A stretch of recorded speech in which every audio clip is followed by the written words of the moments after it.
اوس د خدمت کوما او شم په قرار لسا اوس د امن په سر د ماس په دستار لسا اوس بد حریم راوي ته ګلونه اقدم اوس بزما د منی ویني زار لسا اوس د خدمت کوما او شم په قرار لسا اوس د امن په سر د ماس په دستار لسا اوس السلام علیکم و رحمت الله. خوب است ان شاء الله، وقت بخیر است، قراری است. در چی مشکل جفا نبود ان شاء الله، بخیر امنیت برابر بود، هیچ مشکل برتر نبود.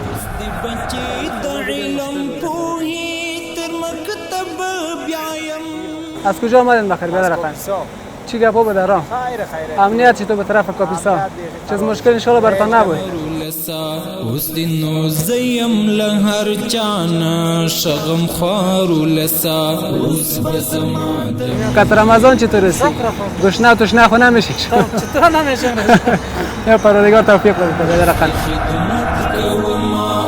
شم په قرار لسا اوس د امن په سر د ماس په دستار لسا اوس بد حریم راوي ته ګلونه اقدم اوس بزما د منی ویني زار لسا بشمیر زحمتنا دی پتن وګالل منم بشمیر زحمتنا دی پتن وګالل منم بشمیر زحمتنا دی پتن وګالل اوس بدی اخلم پوښتنا شپ جارو لسا اوس بدی اخلم پوښتنا شپ جارو لسا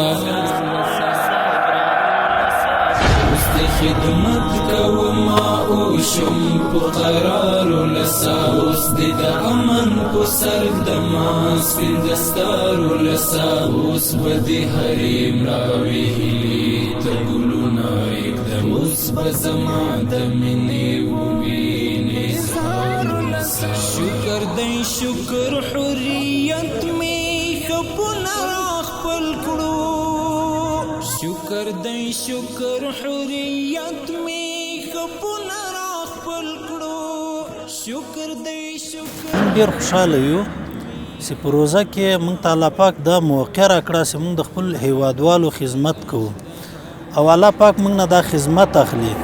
بیا په څنګ کې د موږ مجاهدین ډیر په محبت او په ډیره خوښۍ سره د دوی د پاره امنیت نیسي، د دوی د پاره چک پوینټونه کوي، د دوی د پاره غزمیه کوي. زه په روزه کې غیر د روزې نه هم او په روزه کې خاص کار د دوی د چک پوینټونو د دوی د غزمونه او بعض پوسټونو زه لیدنه کوم د نږدې نه ورځم. اوس بدی حریم راوي ته ګلونه اقدم اوس بزما د منی ویني زار لسا ومنعت وان خپل غم اخیستی وم حالات بدلوا ومنعت وان خپل غم اخیستی الله اکبر